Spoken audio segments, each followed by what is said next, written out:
옆분하고 이렇게 인사 나눠보세요. 당신의 비전의 그릇을 넓히십시오. 당신의 비전을 넓히십시오. 저는 27살 먹은 우리 교회를 향해서 이렇게 비전에 대해서 3주째 말씀을 증거하고 있습니다.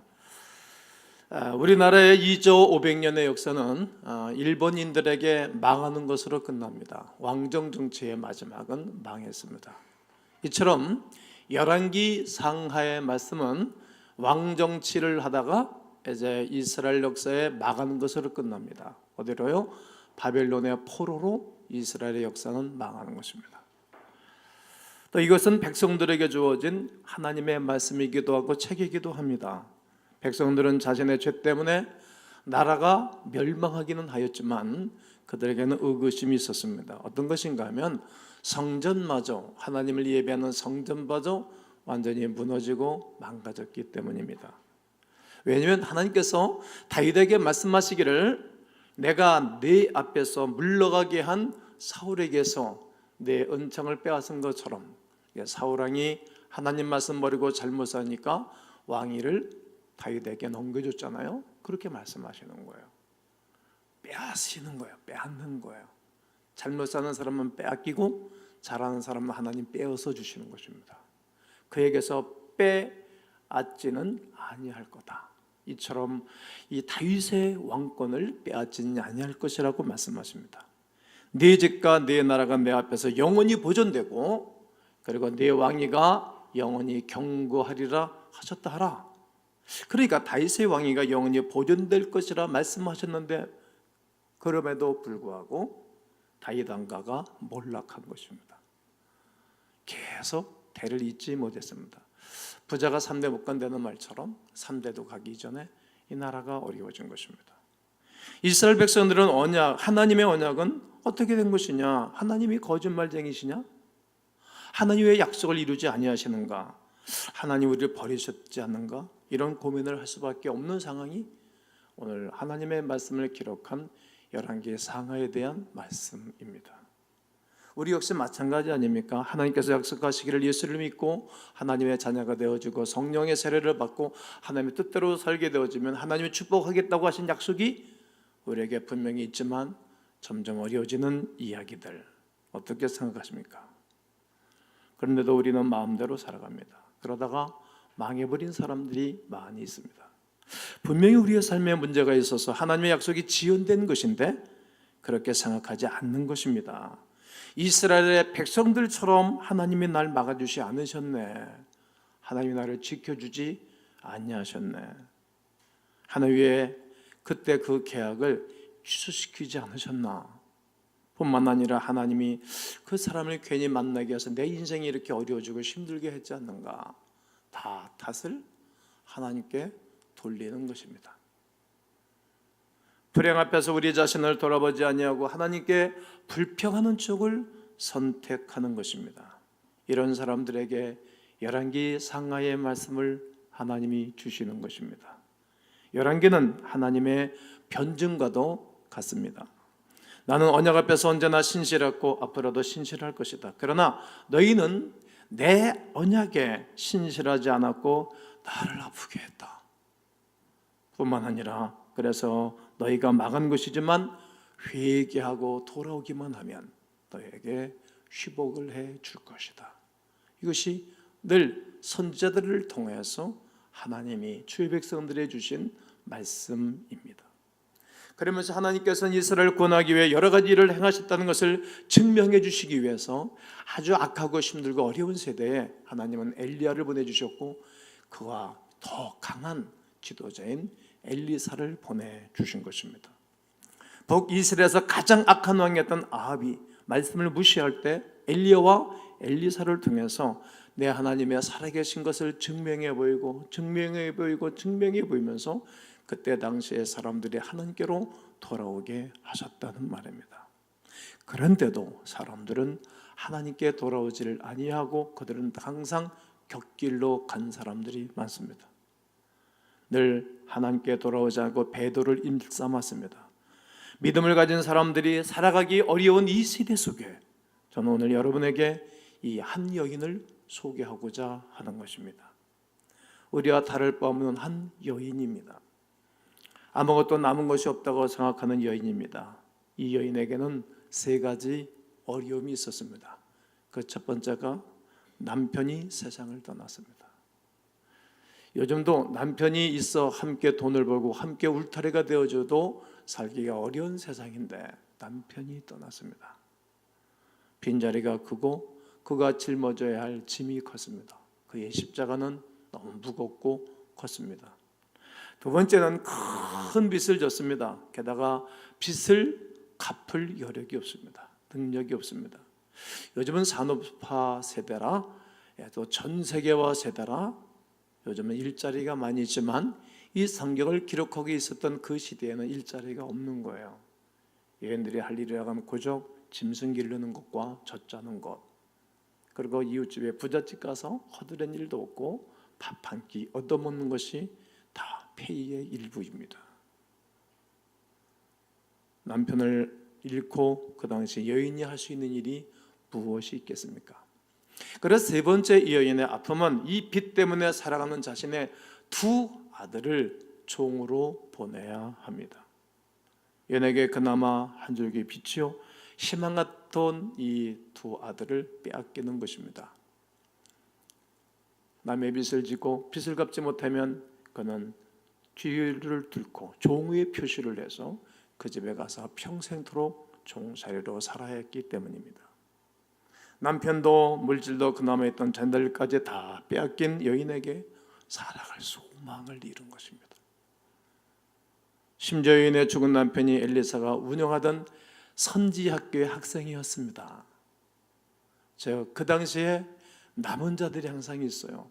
이 당시에 얼마나 악했던 시대 아닙니까? 왕도 악했고 사람들이 악했던 시대인데 그래도 믿음으로 살라고 발버둥 치고 하나님이 남겨둔 사람 중에 한 사람이었을 것입니다. 그런데 하나님의 축복은커녕 남은 가족들에게 가난과 빚을 남겨주고 이 남편이 죽었습니다. 오늘 본문 열왕기하 4장 1절을 다 함께 읽겠습니다. 선지자의 제자들의 아내 중에 한 여인이 엘리사에게 부르짖어 이르되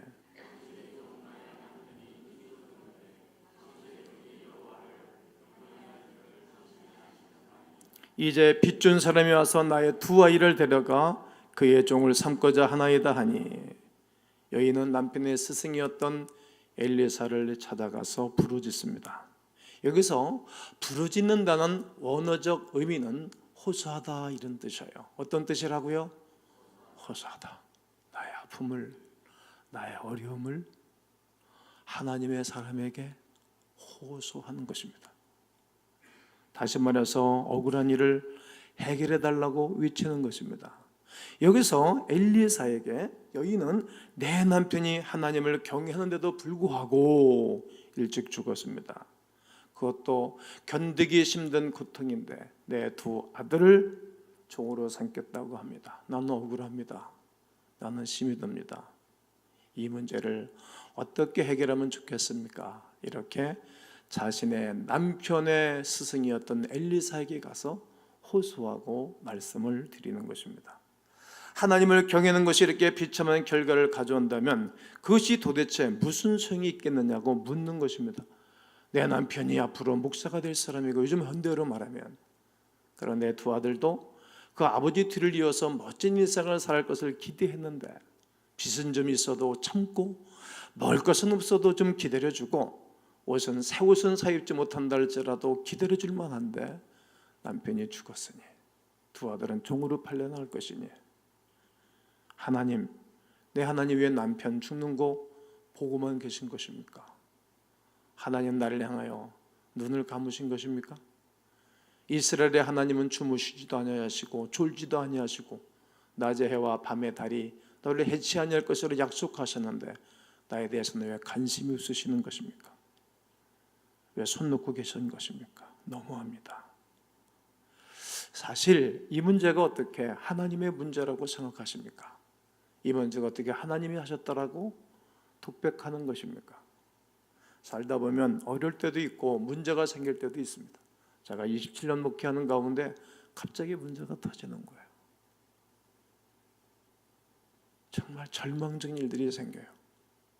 그게 어떻게 하나님께 돌릴 일입니까?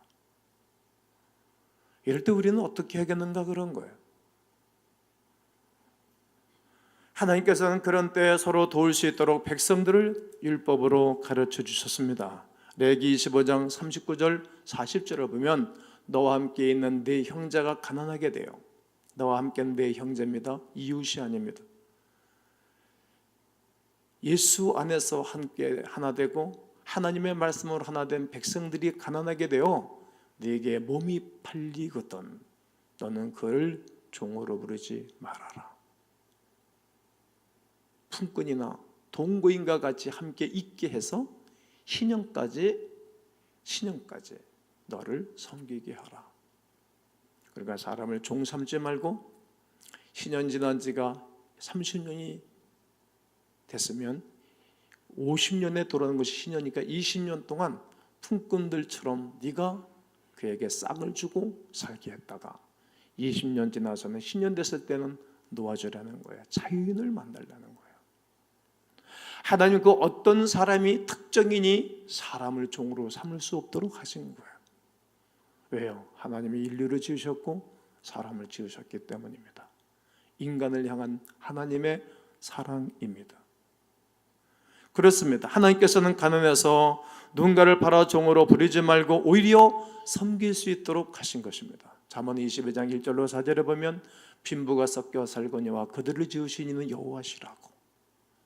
부한 사람도 하나님이 지으셨고 가난한 사람도 하나님이 지으셨는데 부한 자가 가난한 자를 끌어안고 살라고 말씀하신 것입니다. 그렇습니다. 또 룻과 보아스처럼 남편이 부고한 상황 가운데에 계대 결혼을 통해서 그때 당시에 15세 전후된 생가부인 그를 돕도록 했고 홀로 된 나오미 시므를 돕도록 하셨던 것입니다. 이렇게 하나님이 여러 가지 방법을 통해서 그때 당시에 어려움 당하는 사람들을 구제하도록 하고 생존하도록 하나님이 말씀하신 것입니다. 그러니까 하나님께서는 얼마든지 백성들을 통하여 살게 하셨다는 것입니다. 서로 사랑하며 돌보게 하신 것입니다. 여러분, 하나님은 여러분을 돌보고 계신데 사람들 통해 돌보고 계신다는 것을 기억하시기를 바랍니다. 그러나 사람들은 하나님의 말씀을 듣지 않습니다. 자신의 입속을 챙기기 위하여 꺼리낌 없이 한 가정을 무너뜨리겠다라고 그들은 세상 잣대를 가지고 한 여인을 공격하는 말씀이 오늘 본문의 말씀입니다. 이처럼 악한 세상에서 여인이 할 수 있는 것은 그저 뭐밖에 없을까요? 불평과 불면뿐 아니겠습니까? 자신이 갖고 있는 것이 아무것도 없노라고 하나님을 그저 원망할 뿐이었을 것입니다. 하나님께서 악한 세상에서 수많은 사람들이 배도하고 당신을 떠나감에도 남은 자들 위하여 끝까지 신실하십니다. 여인의 부르짖음, 여인의 호소에 대해서 하나님의 사람 엘리야는 어떤 반응을 보이고 있습니까? 오늘 2절에 보면 엘리사가 그에게 이르되, 엘리사가 말하는 거예요. 내가 너희를 위하여 어떻게 하랴? 어떻게 하면 되겠니? 내 집에 무엇이 있는지 내게 한번 말해봐. 그가 대답하는 것입니다. 계적증의 집에는 기름 한 그릇 외에는 아무것도 없나이다. 기름 한 그릇 외에는 아무것도 없습니다. 이렇게 고백하는 것입니다. 엘리사는 아무것도 없다고 느끼는 여인에게 묻는 것입니다. 두 가지입니다. 내가 너를 위하여 어떻게 하랴? 한번 따라해 보실까요? 내가 너를 위하여 어떻게 하랴? 너희 집에 무엇이 있느냐? 마태복음 20장 가보게 되면 소경 둘이 길가에 앉았다가 예수께서 지나가신 데는 소리를 듣고 다윗의 자손 예수여 너를 불쌍히 여겨달라고 그렇게 애절하게 호소하고 기도하는 모습이 봅니다. 그러니까 우리 주님이 지나가시다가 마태복음 20장 32절에 머물러 섰어요. 가시다가 딱 서셨어요. 뒤돌아보셨어요. 그들을 불러 이르시되 너에게 무엇해지길 원하느냐? 내가 너에게 무엇해지길 원하냐? 예수님은 알고 계세요. 소경이 눈을 뜨지 못해서 고생하고 유리하고 가난하게 사는 것을 알아요. 인권의 침해가 이미 당했어요. 아셔요. 그래도 묻는 거예요. 너에게 무엇 해주길 원하느냐? 엘리사의 질문은 마치 예수님의 질문을 연상하게 합니다. 그렇습니다. 하나님께서는 우리의 필요를 다 아시지만 구체적으로 어떻게 기도해야 할 것을 가르쳐주고 계신 것입니다. 여러분들의 문제를 다 아십니다. 교회 문제도 알고 이 나라의 문제도 알고 미래와 장래도 알고 내 미래와 장래도 다 아십니다. 그래도 내가 너에게 무엇 해줄 오느냐 묻고 계신 것입니다. 거기에 우리의 정확한 답변과 호소가 있어야 됩니다. 그래서 야고보는 너희가 얻지 못하면 구하지 아니하기 때문이라고. 우리의 땅에 살면서 하나님 앞에 구하지 않는 사람들은 하나님의 은혜와 하나님의 역사를 경험할 수 없다는 것입니다. 그렇습니다. 구해야 됩니다. 구하면 됩니다. 하나님은 당신의 백성들의 호소를 위면하지 아니하신다는 약속입니다. 그런데 여인의 대답을 보십시오. 여인은 기름 한 그릇 외에는 아무것도 없나이다. 기름 한 그릇 외에는 아무것도 없다라고 고백합니다. 이 여인은 모든 것을 잃고 이제 가지고 있는 것은 그냥 조그만 겨우 기름 한 병밖에 없습니다. 일말의 소망도 없다는 그의 아픔을 듣습니다. 그의 스승이자 엘리사의 스승이자 그의 리더 엘리야는 사르밧 가부집에 갔을 때 기름과 밀가루 한 큼은 있었는데 이 집은 밀가루도 없어요. 그냥 기름 하나뿐이에요. 겨우 기름 한 그릇으로 무엇을 할 수 있겠습니까? 이것이 무슨 소용이 있겠습니까? 연예계 한 병 기름은 결국 아무것도 없다는 것과 다를 바가 없습니다. 그러나 여인이 엘리사를 찾은 것은 곧 누구를? 우리 전능하신 하나님을 찾은 것입니다. 여러분, 거룩한 주일날 성도님들이 하나님의 전에 찾아오는 것은 목사의 설교를 들어도 오기는 하는 것이지만, 그래서 하나님의 말씀을 듣는 거로 오는 것이고 하나님을 찾는 거예요. 하나님을. 하나님께서는 결코 당신의 백성들을 내버려 두시지를 않습니다. 시편 50편 15절에서 환난 날에 나를 부르라. 내가 너를 건지리니 네가 나를 영화롭게 하리라. 환난 날에 어떻게 하라고요? 부르라. 네가 나를 영화롭게 하리라. 어려움 당하면 하나님께 기도하는 거예요. 그럼 주님이 건져주신다고 약속하세요. 그리고 하나님이 여러분과 나를 영화롭게 하겠다고 말씀하십니다. 하나님께서는 엘리사를 통해 놀라운 일을 예비하셨습니다. 엘리사는 여인에게 명하는 것입니다. 오늘 4장 3절과 4절을 크게 한번 읽으시겠습니다. 시작. 이르되 너는 밖에 나가서 모든 이웃에게 그릇을 빌리라. 빈 그릇을 빌리되 조금 빌리지 말고 너는 네 두 아들과 함께 들어가서 문을 닫고 그 모든 그릇에 기름을 부어서 찾는 대로 옮겨 놓으라 하니라. 최대한 많이 그릇을 빌리려는 거예요. 그리고 큰 그릇을 빌려오라고 말씀하시고 난 다음에 그 이후에 할 일까지도 상세하게 엘리사가 말하는 거예요. 야, 기름이 다 채워지면 기름을 팔아서 네 빚을 다 갚고 그 돈으로 이 땅을 살아가라고 어떻게 할 것까지 상세하게 일러주시는 것입니다. 즉 여인에게 비전을 넓힐 수 있도록 명령한 것입니다. 저는 수많은 사람들을 봐요. 우리 교회 교인들도 보면 그릇이 큰 분들이 있고 그릇이 적은 분들도 있어요. 청년들도 그릇이 이렇게 조그만 사람들이 있고 그릇이 큰 사람들이 있어요. 하나님의 집에는 큰 그릇이 있고 작은 그릇이 있고 천이 쓰는 그릇도 있고 귀 쓰는 그릇이 있다고 하지 않습니까? 그렇게 큰 사람들이 있어요.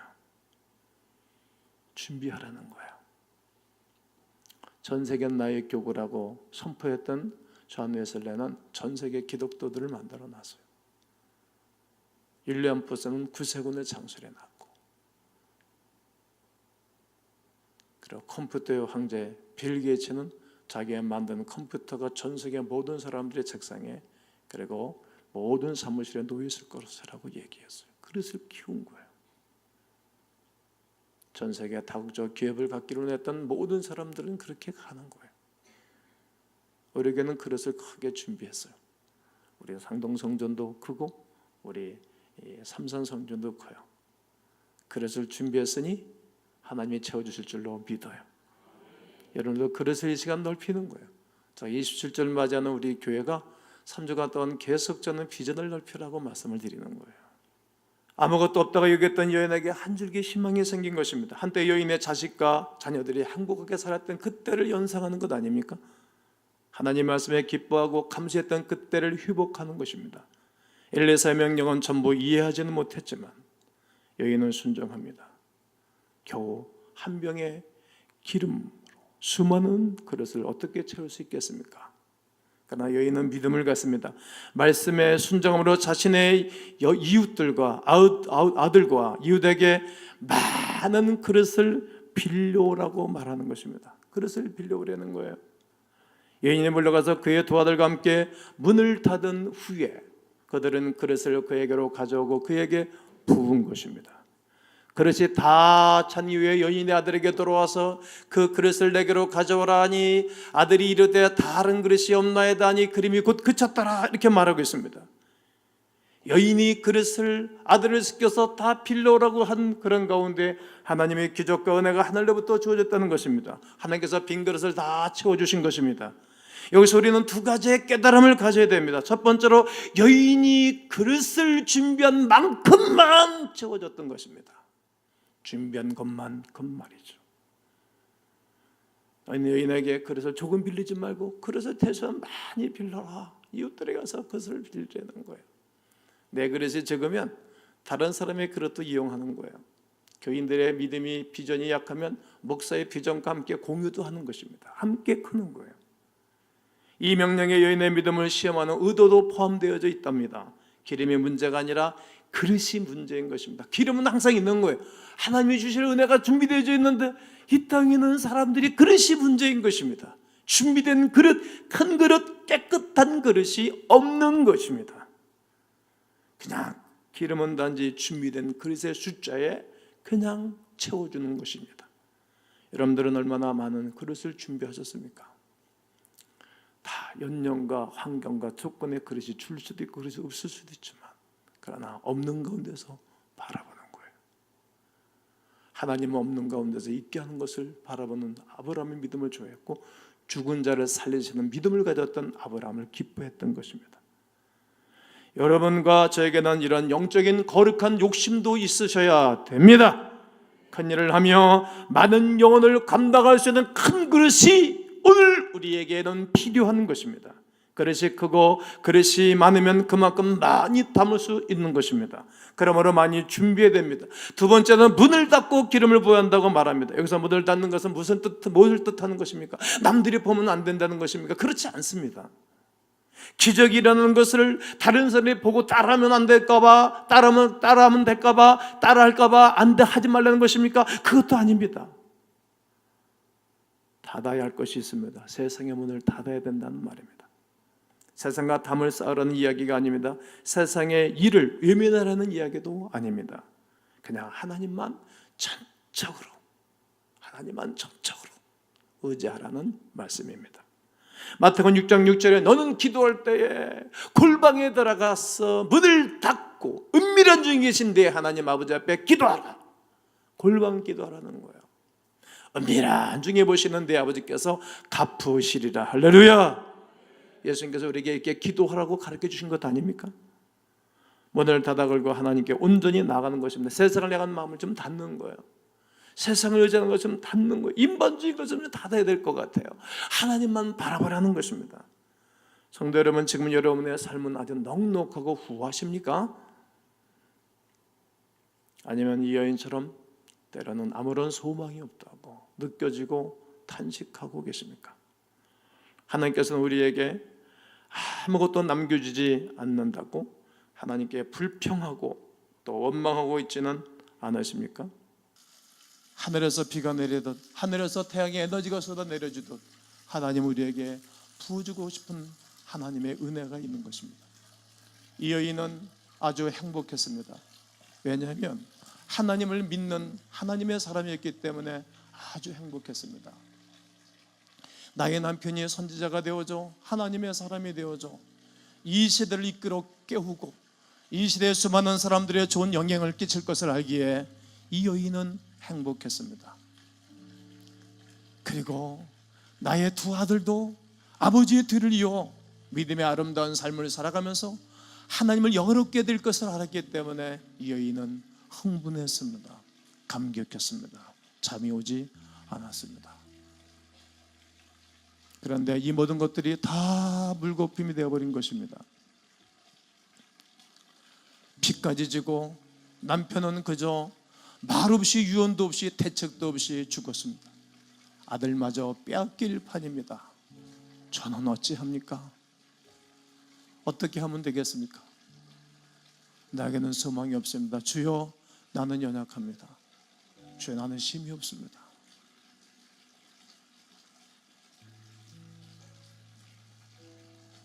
이렇게 고백하며 강구하는 중에 하나님이 그에게 계속 부으시는 하나님의 은혜가 있었습니다. 은혜 없이는 살아갈 수 없는 것이 우리의 삶 아니겠습니까? 하나님이 기름을 옆에 붓고 또 옮겨주면서 하나님은 이들에게 기적을 보여주신 것입니다. 여러분, 우리 가음교회가 오늘까지 27년 동안 지나오면서 얼마나 많은 일들이 있었는지 아십니까? 다 어떻게 말할 수 있겠습니까? 그때마다 하나님 우리로 하여금 믿음의 그릇을 준비하게 하고 또 준비하게 하시면서 오늘에 이르게 하신 것입니다. 우리 주님은 오늘도 여러분과 나의 삶 속에 큰 그릇을 준비한 자들에게 은혜를 부으시는 하나님의 은혜가 오늘 이 시간에 있게 될 것입니다.